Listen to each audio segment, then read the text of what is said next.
Ya se va a acabar el sexenio y se nota. Desorden en la Sala, el podcast en donde le hacemos un roast a México. Pasen y pónganse incómodos. Señoras, señores, Loret de Mola, los saludamos con mucho gusto en una nueva emisión de Desorden en la Sala. Esperamos que se encuentren muy bien el día de hoy. De mi lado izquierdo tengo, como siempre, al señor Jorge Treviño. Mi George, ¿cómo estás el día de hoy? Muy bien, mi estimado Memo. ¿Tú? Todo muy bien, muchas gracias. Aquí estamos dándole una nueva emisión de Desorden en la Sala. 100% más enojados con Loret de Mola por todo lo que está haciendo el señor. Pues, ¿qué vamos a tener el día de hoy? Vamos a tener unos cuatro temitas muy buenos para todos ustedes. Primero vamos a empezar con lo que ya les platicamos la semana pasada, que es la aprobación de reformas a leyes que conocimos como el YouPorn legislativo de la semana pasada. Entonces, pues vamos a darle seguimiento a esto porque ahora pasó. Ahora pues le tocó al Senado, ¿no? Darle su pasadita. Su 3-1. Su 3-1, exactamente. También lo que pasó el fin de semana en Tamaulipas con estos movimientos violentos para detener a un presunto líder delictivo. También vamos a platicar un poquillo de eso. Loret ataca de nuevo. Ya saben que Loret es insaciable en sus ataques a mi viejito, a mi presidente cabecita de algodón. Y pues esta vez volvió a hacer lo mismo, hizo de las suyas. Y vamos a platicar de eso. También sobre qué es lo que está pasando con las elecciones en Coahuila y en Estado de México, porque ya cada vez estamos más cerca, mi George, y vamos a estar viendo qué es lo que está pasando con esto, cómo van, quiénes son los que se apuntan como ganadores y como perdedores. Que como perdedores, pues siempre va a ser México, ¿no? Por supuesto. Así vamos a empezar, mi George, y pues le damos directito a la machaca con el primer tema, porque ya dijimos que la semana pasada estuvimos platicando de cómo en la Cámara de Diputados pues sí, nos pusieron una buena repasada de cambios y de reformas a algunas leyes, y que dijimos, pues ok, vamos a darle tranquilidad, vamos a ver qué pasa en el Senado. Y el Senado dijo, permíteme tantito, y le dice sí. Y zángale, nos dejó ir 20 reformas o 20 cambios a la legislación bastante importantes, mi George. ¿Cómo ves? Híjole, pues todo el mundo estábamos ocupados viendo a la Motomami. Sí, nos agarró en pleno Motomami, sí es cierto. Ajá, en pleno Motomami, ahí estábamos, fue como ya a las 10 de la noche, por ahí.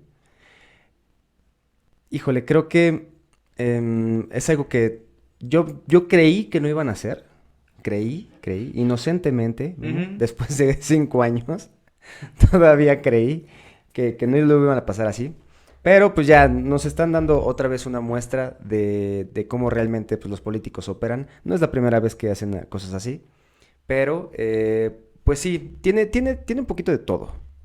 Tiene cosas buenas, como es el caso de la ley 3 de 3, para que no existan personas con antecedentes ya sentenciados como deudores morosos, ¿no? Como que sean deudores alimentarios o que ya tengan ahí deudores morosos, deudores alimentarios.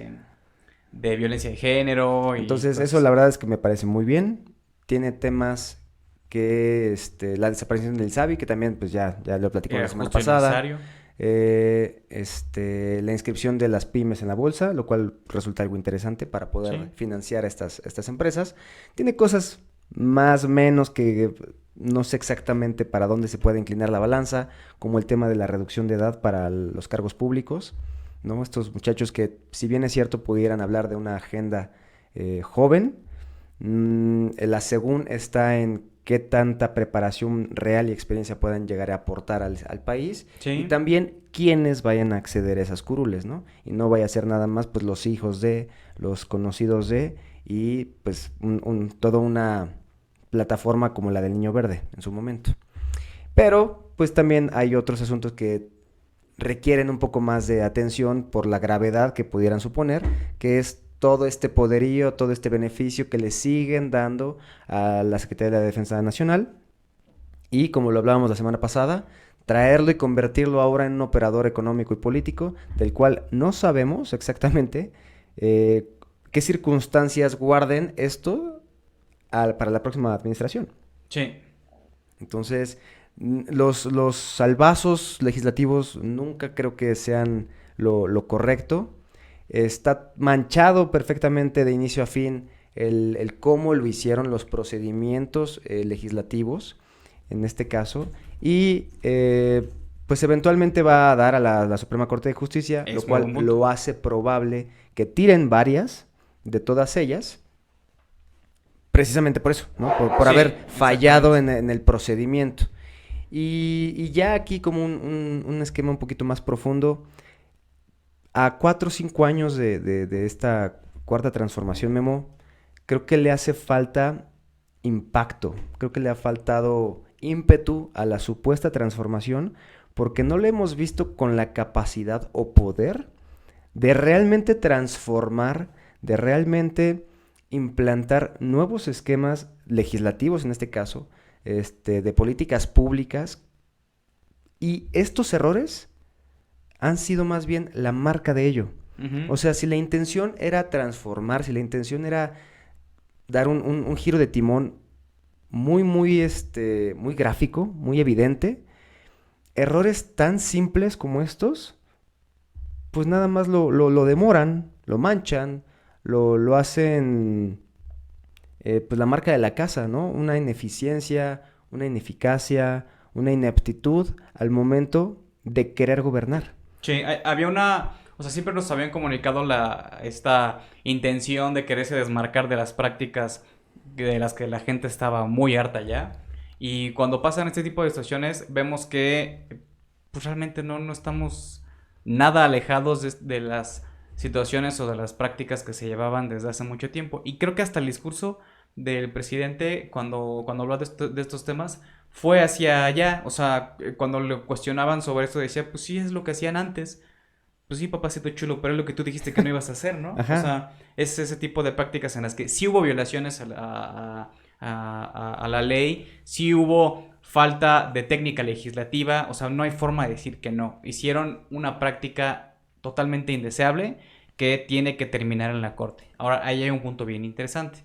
Va a terminar en la corte y ya tienen el pleito casado y el discurso ya en el cajoncito preparado para decir, es que pues ya habíamos dicho que la corte es el alcahuete del conservadurismo y entonces por eso quieren tirar todo esto, porque precisamente como la corte ya se ha venido presentando como un claro enemigo de la intención del pueblo, ahorita una notita ahí para hablarles sobre esto, como son enemigos del pueblo, pues entonces quieren echarnos para abajo esto, ¿no? Por ahí preguntaban, escuché, hay un podcast por ahí que se lo recomiendo también a ustedes ordenados que se llama De Bote Pronto. Y hacen un muy bonito análisis político sobre los temas de coyuntura, ¿no? Y esta semana hablaron sobre esto y decían por ahí el por qué hacer esto si son mayoría. O sea, lo podían haber pasado esto con los números que trae Morena, ¿no? En su carácter de partido oficialista y con los números que traen, son el tipo de reformas que sí pueden pasar. Entonces uno de los analistas decía que la razón del por qué lo pasan es una forma de decirle a la gente, solo nosotros podemos representar la voz de los mexicanos. Pero es un poco lo que te decía. O sea, ya hablando a un esquema de 5 años casi de gobierno, ¿esto es un despliegue de poder? ¿Es un manotazo en la mesa porque tienen los números? Sí. Pero si ya lo vas a traducir a realmente impacto, a una real transformación sobre las políticas públicas, entonces no.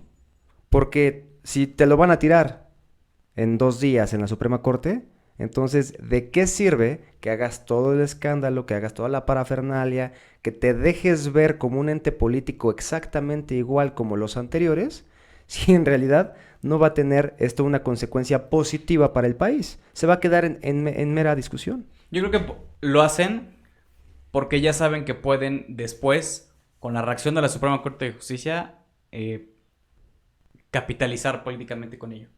O sea, ya no importa que sean buenas o malas las reformas o las propuestas o lo que quieran. Ya lo que importa es capitalizar con lo que pase en el discurso público.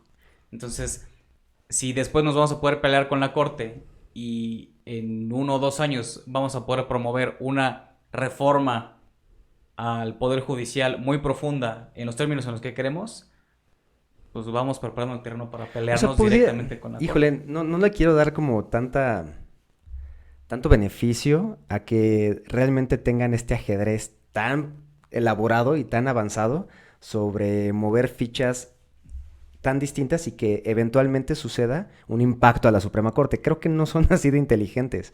Más bien, creo que es el discurso que se ha manejado, ¿no? Y la salida fácil, la tangible es Calderón, Peña Nieto, la corrupción, el neoliberalismo y los enemigos que han salido, ¿no? Lorenzo Córdoba, el INAI y ahora la Suprema Corte. O sea, más bien creo que esa es la fórmula. Pero no, algo así como de vamos a mover estas fichas para que después de 25 jugadas terminemos impactando la X, no creo que sean tan elaborados, fíjate. Y además, fíjate que ahí, en la razón de por qué lo pasaron, hay algo también importante que decirles. En la crónica de lo que pasó el viernes, que es cuando se vio todo esto, primero los senadores fueron a Palacio Nacional a ver al presidente. Lo que quiere decir que entonces se legisla desde Palacio Nacional. O sea, el presidente les dijo claramente qué es lo que tenían que hacer. O sea, la intención, sea simplona o sea maquiavélica y a largo plazo, viene de Palacio Nacional. O sea, los legisladores tampoco están haciendo este ejercicio de determinar si es bueno o malo, o si es buena la legislación, o si a corto o no, nada más estaban reaccionando a lo que el presidente claramente les pidió. Vayan, siéntense y pónganse como estos gatitos chinos, nada más como alcancías, a levantar la mano. Pero ya, eso es lo que como que objetivamente sucedió. Y vámonos a los escándalos que se quedaron en medio. Uno de ellos efectivamente es pues la manera en que primero van y consultan al ungido para saber cuál es la línea, ¿no? Sí. 2, pues este problema que hubo con la sede, que si fueron a una sede alterna, que si esta Gálvez se encadenó o no, que hicieron una pijamada. Que andaba ahí mi Gustavo Madero muy empiernado creo que fue con Xochitl Gálvez, ¿no? Y justo ahí es donde quiero terminar. Bueno, no empiernado con él. Pero, por ejemplo, esta Morena lo que tuvo que hacer para poder llegar a sus números fue que dimitiera del cargo una senadora que estaba de gira representando al Senado para que la suplente pudiera aquí tomar protesta del cargo. Eso es película, o sea... Y aparte es absurdo porque si tú dejas de ser empleada de gobierno no puedes representar al gobierno. Entonces, ¿quién pagó eso? Y además, y todavía acudió al evento, según lo que entiendo de esos días, o sea, de la crónica de ese día. Renuncia antes del evento al que iba y todavía fue al evento. Exacto, y ya no tenía la investidura de gobierno para poder representar al Senado. Y aquí le toman protesta el cuarto para la hora a alguien que quién sabe qué hace, pero tenía perfectamente dicha la lección de vas a votar en favor así, así, así, así. Entonces, por un lado, creo que vemos que la oposición no ha entendido qué es la oposición y cómo debe de ser una oposición. O sea, están todavía pensando que siguen siendo mayoría, que tienen todavía la fuerza política para ejecutar las maneras como lo hacían antes, como si estuvieran en gobierno, y ya no lo son. Y se muestra muy claro en la caricatura que hicieron de su pijamada. Sí. O sea, hasta su propio objetivo y motivo se vio totalmente ridiculizado por ellos mismos. Sí. Y del otro lado, Morena, creo que también no se ha percatado, no se han dado cuenta que ya no son oposición. Que de verdad lo que ellos deben de hacer es gobernar. Y para poder gobernar tienen que cuidar las formas, tienen que respetar procesos, porque al día de hoy no han hecho eso cabalmente y todo esto se ha quedado pues totalmente entrelazado en discusiones, politiquería, marrullería, discursos. Lo mismo. Pero ya al impacto de la legislación y al impacto que en este caso tendría que ser positivo para México, nos han quedado de ver los dos lados. O sea, ni el oficialismo ni la oposición han hecho lo que deberían hacer para que el país camine. De O sea, ningún lado. No, Ujú. estamos exactamente expectantes de una ridícula ejecución por ambos lados. Realmente, y eso es lo que yo he estado pensando últimamente, porque, y a ver ustedes desordenados y desordenadas que nos coméntenos, ya sabemos que no hay oposición. O sea, eso es una situación que en todos lados se habla, en todos lados lo dicen así, en cualquier análisis medianamente serio que ustedes lean o escuchen, se dice eso, no hay oposición. ¿Por qué no ¿por qué no hemos caído a los niveles catastróficos en los que podríamos haber caído? Si es que no hay oposición, ¿no? ¿Por qué no ha pasado? Siendo que sí se ha detenido de cierta forma algunos efectos negativos de lo que puede haber sido una tragedia. El Insabi fue un tragedión, pero por lo menos ya se corrigió. Cosas así, ¿no? O sea, ¿por qué no otras situaciones que pudieron haber sido más catastróficas se lograron detener? Y creo que hemos menospreciado o no le hemos dado el valor que tiene al Poder Judicial. Apenas estamos empezando a agarrar conciencia de lo importante que ha sido el Poder Judicial. Porque el Poder Judicial, en su forma menos, aunque hace política, es bastante menos politizada que el legislativo. Ujú. Entonces, ha sido un buen freno. Y creo que deberíamos de ponerle más atención a esa parte del Poder Judicial. Porque sí, el Poder Judicial se ha enfrentado con la ley en la mano a las decisiones del gobierno. Muy bien en muchos casos. En algunos otros, no tanto. Pero me ha gustado más el papel que ha desempeñado la Suprema Corte de Justicia en cuanto a cómo se ha desempeñado para lograr que se sigan cumpliendo con los objetivos de legalidad, de Estado de Derecho, de todo lo que queremos, más que los supuestos verdaderos representantes de los intereses de la nación que se llaman a sí mismo el Poder Legislativo y el Poder Ejecutivo, ¿no? Que son los que nosotros elegimos vía elección popular, ¿no? Que son los que hacen la faramaya y no, y con nosotros y ustedes somos sus representantes y bla, bla. Yo no he visto una verdadera representación ahí. Yo he visto más representación en los intereses del país en el Poder Judicial. Y mira, o sea, sí, es importante ver cómo las instituciones y los contrapesos han funcionado. Sí. Hemos estado envueltos estos 5 años en lo que decía una discusión, dimes y diretes, mucho discurso, mucho bla, bla, bla y poca acción. Uh-huh.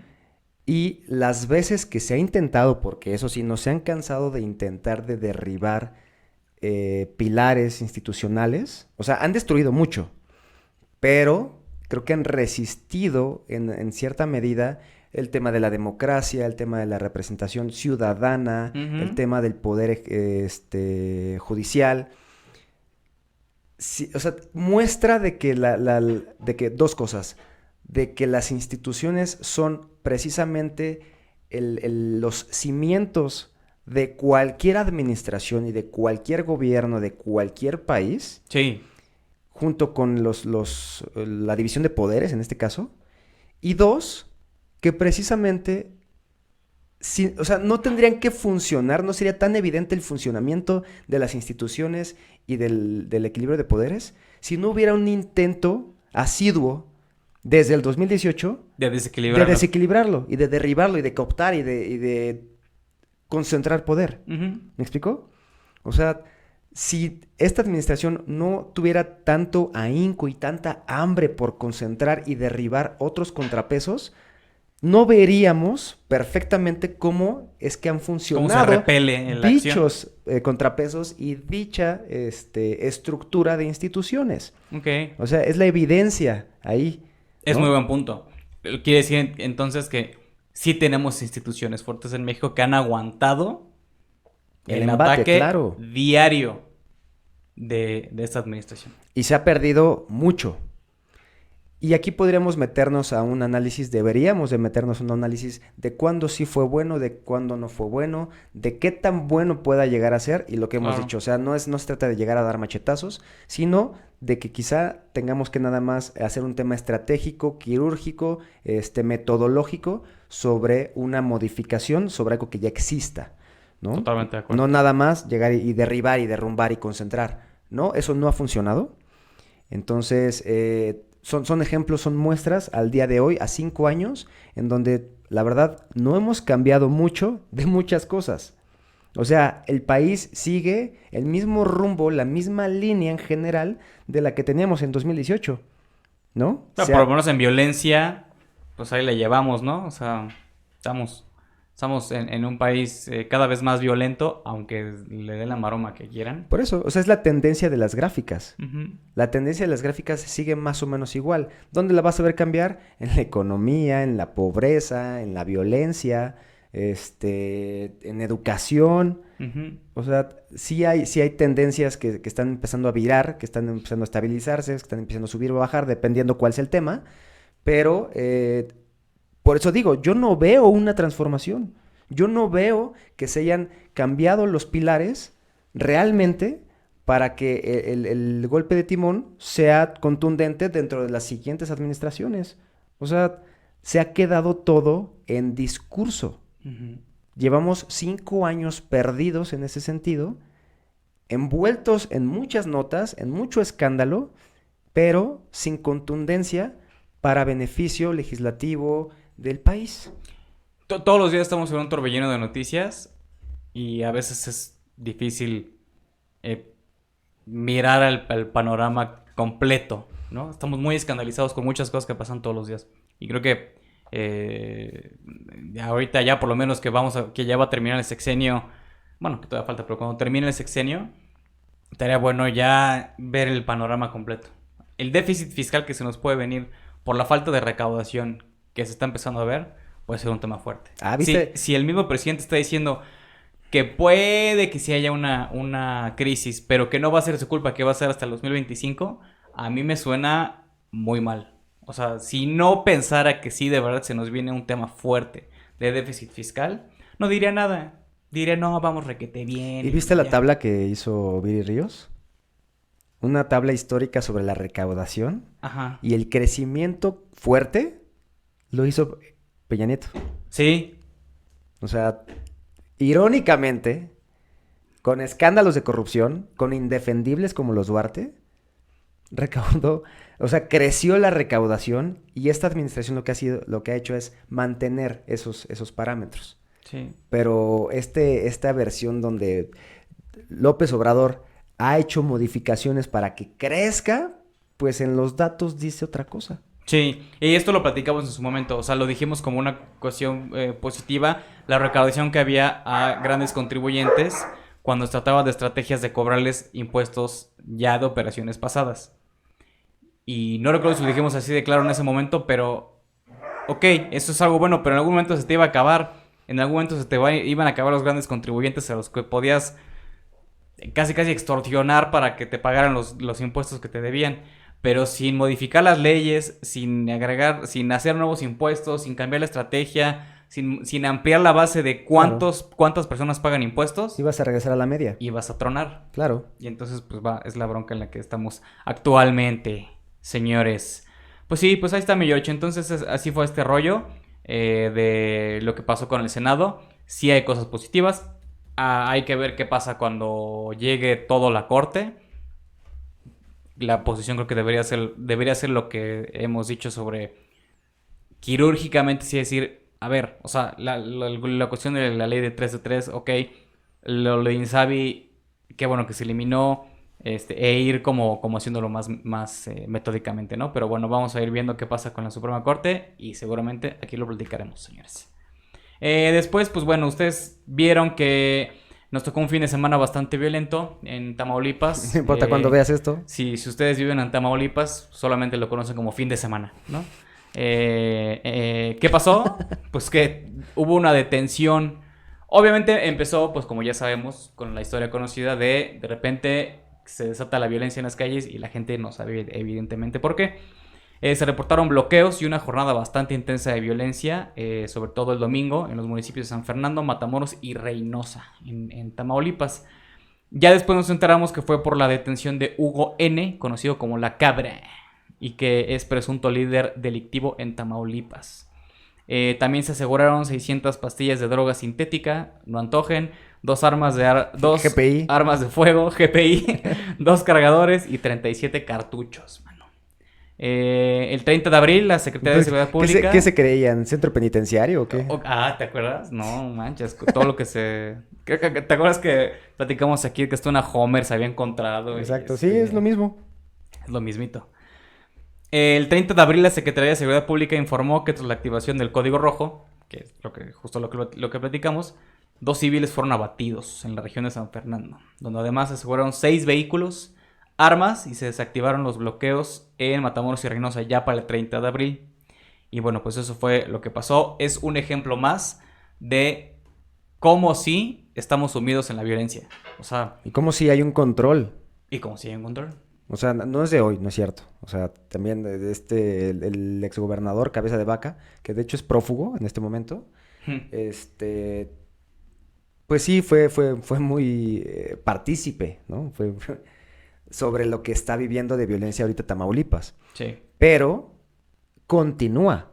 Sí. O sea, los números de violencia siguen básicamente igual. El número de muertos sigue básicamente igual que con Cabeza de Vaca, que ahora con Américo. Que por favor, él pide que por favor ya no hablemos de violencia en su estado. Ah, sí.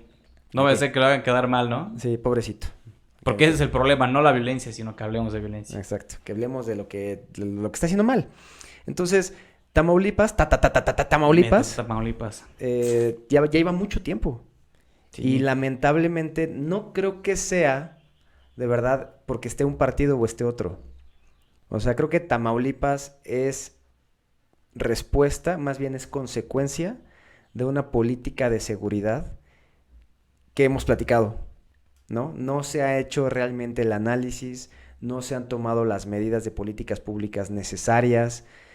Hay una delincuencia organizada completamente enquistada y pues interrelacionada con gobierno. Yo veo complicado que Américo pueda girar, de verdad, pueda cambiar sin entregar a la delincuencia organizada la plaza. Uh-huh. O sea, que realmente hay un combate institucional desde el Estado, desde el gobierno, de los buenos contra los malos en este gran dualismo, sin que se vea negociado como muchas veces se cree que se debería de hacer, y no. No, es bien complicado. Ojalá que se empiecen a tomar las acciones necesarias en estados, en regiones del país como Tamaulipas, en las que sí está la situación muy, muy complicada, en un sentido de urgencia, pues sí, muy importante. Ahí les mandamos un abrazo y los mejores deseos a la gente de Tamaulipas y pues estamos con ustedes. La verdad es que es una situación muy complicada, ¿no? Pero pues bueno. Después, mi George, pues aquí un personaje, el verdadero arquitecto de las desgracias de este país, que se llama Loret de Mola, señor. Porque resulta que mi Loret de Mola... O sea, ¿no era Calderón? No, Calderón ahorita anda muy apagadón, porque pues García Luna y... Sí, es cierto, su compi. Sí, ahorita ya no anda tan... Y luego se peleó con Cloutier, ¿no? Que porque en Twitter hubo ahí una pelea entre papá. Entre panistas, que porque quién echó a perder el PAN y ahí ya sabes sus peleas internas, que decimos, señores, no manchen, o sea, se los están devorando el partido oficial y ustedes peleándose entre ustedes que quién tuvo la culpa, que entre ustedes, que si Calderón, que si no Calderón, que si que quién votó por el Chicken Little, ¿cómo se llama? Siempre se me olvida por Anaya. Anaya. Ya, hombre, ya. Tómense una cuba y relájense. De todas maneras, ya no tienen ninguna facultad ya tan políticamente... Bueno, por lo menos Calderón ya está políticamente muerto, el señor. Bueno, pues resulta entonces, mi George, que mi Loret ataca de nuevo. Lo hace de nuevo. Loret vuelve. En una investigación dada a conocer en su portal de Latinus, en el que da a conocer una serie de vínculos, de contratos que otorga el hijo de AMLO, el hijo de mi cabecita blanca, que es Andrés Manuel López Beltrán, mejor conocido como mi Andy. Andy, nuestro amigo fiel. Nuestro amigo fiel. Que ya ¿quién no quisiera ser amigo fiel de Andy? Porque saca buenos contratos, mi Andy. Resulta que más de 100 millones de pesos en contratos son los que se estuvieron adjudicando a amigos de mi Andy. ¿Qué es lo grave de todo esto? Que es una práctica, una vez más, conocida. Es una práctica que ya no sabemos, la de darle los contratos a los amigos y de llevar a cabo prácticas totalmente nefastas y corruptas, ¿no? Son operaciones relacionadas con la cancelación del aeropuerto de Texcoco. Se aprovecharon la cancelación del aeropuerto para hacer negocio. Entre las contratos que se les dieron a los amigos de Andy se encuentran para el desarrollo del Parque Ecológico de Texcoco, proyectos de obra pública para el desarrollo y elaboración del proyecto para la construcción del edificio de servicios federales con atención ciudadana en la alcaldía Cuauhtémoc, entre otros, que como ya dijimos, suman 100 milloncitos de pesos, ¿no? Hay algo bien importante aquí que por lo cual creo que puede iniciar la embestida en contra de otro organismo. Estos angelitos, amigos de Andy, obviamente para que ustedes saben que hay un procedimiento de contratación pública, ¿no? En la que el Estado escoge quién es el mejor proveedor para contratar con ellos, con base en muchos criterios, pero compiten entre proveedores para dar la mejor calidad al mejor precio. Y el Estado dice, yo creo que este proveedor es el que debe de contratarse. Ok.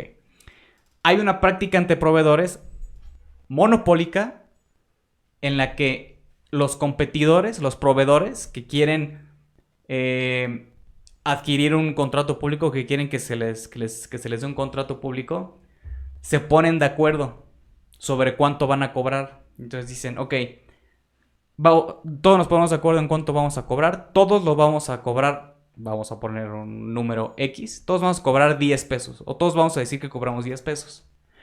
Tú por allá vas a decir que cobras 9 pesos para que te escojan a ti. La próxima vez que hay una puja, una nueva participación para la adquisición de un contrato público, me toca a mí decir que yo cobro menos que todos ustedes. Y así nos vamos. Son acuerdos totalmente ilegales y que la COFECE se persigue. Estos angelitos eso hacen. Simulan competencia para decirle al gobierno, a través de mi Andy, que pues son los mejores y que dan al mejor precio la prestación de sus servicios. Entonces, se escogen, hacen estas prácticas y escogen a estos personajes y así se van rolando. ¿Quién se encarga de vigilar esto? La COFECE. Entonces... Y la COFECE es precisamente una de las atacadas porque no tenía dirigencias, no tenía titularidades, precisamente para que no pueda operar, así como el INAI. Entonces, ahora que ya sabemos esto y que se debería de investigar, que esperamos que se investigue, si por ahí la COFECE de repente levanta la mano y dice, oigan, aquí hay una práctica monopólica, ya sabemos por dónde va a venir el golpe. La COFECE, que no sirve para nada, que ha sido tapadera de prácticas monopólicas del pasado, no me digan que antes, bla, bla, bla, bla, los grandes éxitos que todos ustedes ya saben. Lo que quiere decir entonces que en una de esas, el siguiente enemigo va a ser COFECE. Y le van a pasar las funciones de la COFECE, y entonces van a decir, o al Ejército o a la Secretaría de la Función Pública. Exactamente, van a decir, a ver, ¿qué Secretaría de Estado me suena como que hace lo mismo que la COFECE o que podría Sedena. Absorber las funciones de... Sedena. Sí, Sedena, perfecto. Sí, vamos a poner, pues no sé, al mando de la COFECE a este exmilitar en retiro, general. Él sabe mucho de competencia. Esa es la clásica, te digo, son fórmulas que han estado repite y repite. Es correcto. Pero que no han tenido gran impacto.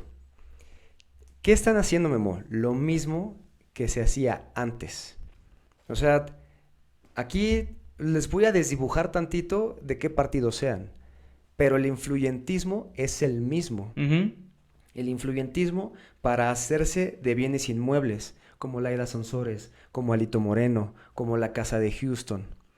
El influyentismo para adjudicación directa, sin competencia o por invitación, ¿no? Ahí está el hijo de Bartlett. En este momento los amigos del hijo de López Obrador, Ahí está la estafa maestra, ¿no? La Empresas prima fantasma. Felipa. La prima Felipa. O sea, ¿quién más? El tema del cártel inmobiliario con el PAN, ¿no? O sea, aprovechan su posición y sus cargos en el gobierno para facilitar a sus cercanos que hagan algo y ellos verse beneficiados. Ya sea por un esquema de adjudicación sobre las licitaciones o de las subcontrataciones, porque así como lo decías, es yo contrato empresa A y que esa empresa A subcontrate a todos mis amigos y entonces empiezo a disfrazar y a desmenuzar, como a desdibujar la línea en donde pues mi contacto realmente es la empresa 2, 3 y 4. Como en su momento Cedesol lo hizo. Como Cedesol, exactamente, con las universidades, como la estafa maestra. O sea, va por ahí. Y en esencia es exactamente lo mismo que hizo el PRI, que hizo el PAN y ahora lo hace Morena, ¿no? O sea, es el nepotismo, el influyentismo de cuates y cuotas en todos los niveles. Sí. ¿No? O sea, es otra vez el abuso de las potestades gubernamentales a costa del erario público, a costa de todos los otros que estamos pagando impuestos en favor de unos cuantos, de las mismas cúpulas, de las mismas personas y familias. No ha habido un cambio. Esta administración no ha representado un cambio de las prácticas que todo el mundo aborrecimos del PRI. Viene a ser exactamente lo mismo. Exactamente lo mismo. ¿Podremos decir, es mucho o es poco 100 millones de pesos? Podríamos decirlo. ¿A quién no le cambia la vida 100 millones de pesos? Y eso es una pregunta general. ¿A qué clase mediero? ¿A qué persona en esquema de pobreza? ¿A qué persona bien acomodada? ¿No le caen bien? ¿No les hace un cambio en su vida 100 millones de pesos? A todos. Sí. A todos. Y esto lo decimos porque esa fue la reacción del presidente. Cuando se le cuestionó de esto, bueno, primero, esto fue, no lo peló, o sea, tardó 2 mañaneras en llegar a esto. Primero no lo peló y puso a Juan Gabriel, ¿no? En la primera mañanera para darle la vuelta al asunto. Después, ya ante la insistencia de reporteros, pues ya dijo primero que era totalmente falso. Pero por ahí después hubo una respuesta que a mí me llamó mucho la atención porque fue como cuando rompen personaje los actores. Porque primero dijo que es falso, pero ya después cuando rompió personaje fue cuando dijo, hagan la cuenta, vean el reportaje, no es nada. O sea, ¿qué son 100 millones de pesos? Es un cambio, es ahí nada, es un sobre. Entonces, para el personaje que se ha creado a sí mismo Andrés Manuel del yo nomás traigo 200 pesos y es más, luego no traigo nada, los taxistas me prestan para pagar o alguien más me presta para pagarle al taxista, ¿qué son 100 millones de pesos? ¿No es nada? Sí se dio cuenta que lo hizo, o sea, en cuanto lo dijo, como que se sintió raro, como que regresa. La cambió, la regresó. Pero es bien grave y minimizarlo no me parece bien. ¿Es una práctica que todo mundo hace? ¿Que todo mundo la viene haciendo? Sí. ¿Y no debería existir? Pues no. Y nos ponen la escala. O sea, si consideran nada 100 millones de pesos... Pues Segalmex empieza a hacer... ¿Cuándo se empiezan más o menos algo, ¿no? ¿Cuándo se empiezan a interesar en algo? Ajá. ¿A partir de cuántos cientos de miles... o cuántos miles cuando de ya millones? Vale la pena, ¿no? O sea, 100 millones no es nada. Es como el una no es nada, eso, ¿no? De cuando tomas. Exacto, uno no es nada, dos en una, ¿no? Exactamente. Entonces, muy preocupante porque es lo mismo, ¿no? Lo mismito. Nepotismo, influyentismo, corrupción en todos lados y un debilitamiento simulando muchas cosas, atacando a las instituciones, pero realmente simulando actos jurídicos de cómo deberían de funcionar las cosas. Exactamente. ¿No? O sea, y eso ya tenemos los datos. El 80% de adjudicaciones directas en este gobierno, que si tenemos efectos que no son nada de 100 millones de pesos, quién sabe qué nos podríamos encontrar si verdaderamente le rascáramos, ¿no? Y si realmente funcionara el tema de Compranet, y si realmente hubiera competencia y no simulación. Si el INAI pudiera sesionar. Exacto. Si el INAI pudiera obligar a las instituciones a dar la información que están pidiendo, porque tienen ahí atorados más de 800 casos. O sea, 800,000 casos más bien. No sé, el punto es opacidad, ineficacia e ineficiencia solamente incentiva estas malas prácticas que ya vimos y ya está más que comprobado que se siguen haciendo. Sí, totalmente de acuerdo. Y bueno, pues ahora resulta también, ya para terminar con nuestros temas, mis queridos desordenados y desordenadas, que pues no sé si se habían dado cuenta en el Estado de México y en Coahuila, pero estamos en elecciones, lo que quiere decir que nos están atacando con publicidad más que Shen Yun. Entonces, vamos a platicar un poquito de eso, mi George, porque ya están muy cerca las elecciones y cómo vamos en cuestión de intención de voto en estas, porque ven que pues la clase política toma mucho en cuenta la cuestión de las encuestas de intención de voto para decir, miren, ya ganamos, o lo que sea, ¿no? De acuerdo a los resultados, si le convienen o no. En el Estado de México parece que sí ya está bastante clavado a que pues podría estar llevándoselo la señora querida por todos ustedes, mi Delfina Gómez. Porque trae un 60% digamos promedio, trae un 60% de intención de voto, y mientras que Alejandra del Moral trae el 40%. Ahora, de intención de voto en Coahuila andamos de la siguiente forma. El candidato Manolo Jiménez Salinas, de la coalición PRI-PAN-PRD, trae un 35.9%, mientras que Armando Qué Perro Oso Guadiana Tijerina, del partido Morena, trae un 26.3%, que esto lo pone en segundo lugar. Y Ricardo Mejía Verdeja, del PT, que antes era Morena, pero que no lo dejaron y que hizo berrinche y todo esto, trae un 19.1%, lo cual lo deja en la tercera posición. ¿Mi Lenin, sí es cierto? ¿Mi Lenin quién? ¿Lenin cuál? Pues él, yo creo que nada más se queda viendo como espectador. ¿Viste los debates? Vi cachillos muy vergonzosos que dije, híjole, mi Guadiana, ¿qué le pasa? Pues es tratar, es un intento más de replicar la fórmula de López Obrador. Sí. Que no le sale, a nadie le sale, pero este intento en particular es muy ridículo. También los de Claudia.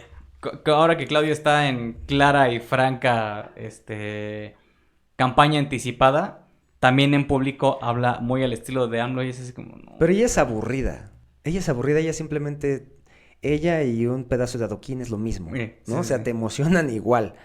Pero Guadiana es ridículo. Uh-huh. Es ridículo, es como, señor, y a nosotros qué nos importa que entregue o rife un sombrero firmado por no sé quién. Y que va a traer Peso Pluma. Ajá, y que va a cantar Peso Pluma. Absurdo, completamente absurdo. En general vi una cierta tendencia de vapulear a Morena, específicamente en Coahuila. Entre el PT, el PRI, bueno, la coalición y un poco Lenin, al menos en el primer debate, ¿no? O sea, como que le echaron un montón a Guadiana y Guadiana pues no tiene ni con qué defenderse, ¿no? O sea, como que sí siento una suerte de preferencia, se nota. Uh-huh. Sí, en Coahuila es más, que ahí está más claro ahí. Que trae esa onda. El candidato del PRI no me resulta tampoco más que continuidad de algo que seguramente va a ser lo mismo. Pero ahí las ofertas opositoras, pues tampoco veo que tengan patas pa' gallo, ¿no? Están todos con problemas y escándalos de corrupción, con problemas de seguridad, en caso del subsecretario anterior. Lo normal. ¿Lenin qué? Lenin ahí nada. Y creo que siento más interesante por la coyuntura que significa la elección del Estado de México. Sí. Por un lado, tienes la tradición priista que se pierde ahí si gana Morena. Sí, o sea, pero tienes, fuerte. Mira, como que tienes equilibrado. O sea, yo siento que sí hay tiro en el Estado de México. Por mucho que la diferencia ahorita sea de 20 puntos, siento que no está ganada, ¿eh? Por un lado tienes a Morena, que la candidata es muy mala, tiene escándalos ahí de corrupción, no ha tenido buenas gestiones, le cobraba, ¿no? Le robó a los trabajadores, uh-huh. hizo un papel muy, muy lamentable en Secretaría de Educación Pública, pero tiene el partido hegemónico, ¿no? Tiene el régimen trabajando en su favor, tiene el discurso, tiene como el impulso, ¿no? Político ahorita nacional. Y además tienen un gobernador fácil, ¿no? Que se las ha puesto muy sencilla. Del otro lado, tienes un estado históricamente priista, con una candidata que al menos no tiene escándalos atrás, que parece ser más elocuente, que un poco más propositiva, o sea, no la considero una mala candidata como candidata. El territorio le ayuda y pues las diferencias vis a vis creo que le dan un poquito más de lógica, ¿no? Como alguien competente a Alejandra del Moral que a Delfina Gómez. Entonces, siento que sí puede llegar a estar equilibrado. No creo que esté todavía decidida esa campaña, esas elecciones, y siento que va a ser el parteaguas para definir quién va a ser la corcholata preferida y electa de López Obrador para el 24. Que también se están esperando como este proceso para ver ya la definición, ¿no? Bien, y mientras lo definen se están agarrando, o sea, pero con todo. Sí, ya las patadas en las espinillas en Morena están, pero a la orden del día, ¿no? Y mira, uniendo un poco lo que hablamos sobre el Senado, siento que son señas de que realmente, o sea, si teníamos ejemplos de que la carrera presidencial ya había empezado, ¿no? De manera ilegal en temas electorales, ¿no? Por la pre-campaña, como la llamemos, por parte de las corcholatas ya había iniciado. Creo que ahora es un esquema general de Morena, o sea, como partido político a nivel nacional, y muestra de ello fue lo que sucedió en el Senado y en el Congreso. Es decir, ¿qué tenemos pendiente? ¿Cuál es la chamba que tenemos que hacer? Ah, ¿esto? Sí. Vámonos. Vámonos porque tenemos que preocuparnos entre las facciones internas de Morena y empezar a hacer cabildeo, lobbying y empezar a patearse entre ellos para ver con qué candidatos se van a ir internamente, si con Marcelo, si con Claudia, si con Adán Augusto. O sea, creo que ya dejaron ahí hecho la tarea sabiendo que se las van a batear, ¿no? Como que al final del día no va a tener mayor relevancia, sí, nos los van a echar para atrás, entonces van a pasar a la congeladora y entonces legislativamente, ya que nos importa, el tema es definir dentro del partido quién va a ser coronado o coronada para entonces yo, integrante de Morena, militante de Morena, senador o diputado de Morena, manejar mis propias alianzas y pues tratar de quedar con el favorito o la favorita. Sí. Ese tiro se viene bueno. Sí, o sea, como que ya las labores ya se fueron a la chingada. Ahorita están como en viernes a las 2 de la tarde, ¿no? Exacto, es viernes. Ya el lunes vemos qué. Exacto, es viernes después de la hora de la comida. Ajá. Ya, o sea, lo que puedan llegar a hacer es mínimo, es en plan de piloto automático. Lo que realmente nos interesa es el fin de semana, es decir, el 2024 y saber quién va a ser... Ya con quién nos vamos a arreglar. Exactamente. Sí. Eso también va a ser parte de como la dinámica ahora. Ya que a partir de que se defina quién va a ser el candidato, ya la dinámica siento que va a ser muy distinta. Va a ser, ok, vamos a empezar a mudarnos entonces hacia el nuevo personaje que va a empezar a ser relevante. Y afortunadamente yo espero en Dios, ya deje de ser relevante Andrés Manuel en el discurso público diario, que ya se termine esta vorágine de declaraciones en las que dice uno, santo Dios, ya por favor, y ya empecemos a movernos hacia otro tema, ¿no? Como en palabras de tu primo Atolini, ¿no? Dice, ¡por los clavos de Cristo! ¡Por los clavos de Cristo!, dice mi Atolini. Saludos, Atolini. Bueno, pues, ¿cómo ves, mi Yocho? ¿Entonces algo más? Nada, esperar que voten si ustedes son de Coahuila o Estado de México, no dejen de votar, independientemente de cualquier cosa, las fórmulas como están actualmente, el no votar prácticamente en los números es en beneficio del partido oficial o del partido grande. O sea, mientras no se cambie la fórmula, ustedes pónganlo en su estado, en cómo estén las condiciones partidistas en su estado. Así funciona. Si ustedes no votan, entonces es una ayuda proporcional y matemática a aquel partido que tenga mayor presencia. Exactamente. Entonces, siempre ejerzan el tema del voto. Ustedes como Citlali no dejen de votar y ejerzan su voto, por favor.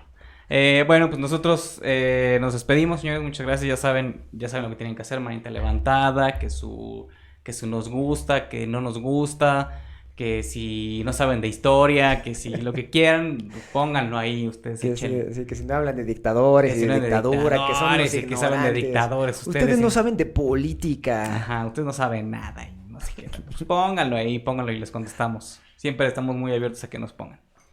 ¿Sí? Y les contestamos. Sí, bueno, él siempre está muy abierto a que le pongan. Yo de repente sí les contesto. Yo a ponerles.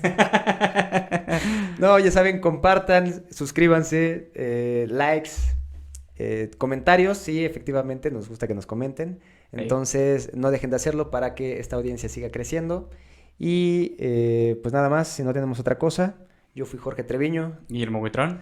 Y este fue un episodio más de Desorden en la Sala. Pórtense bien. Cuídense. Y estudien de dictadura. Estudien de dictadura, siempre. Y del ejército. Historia.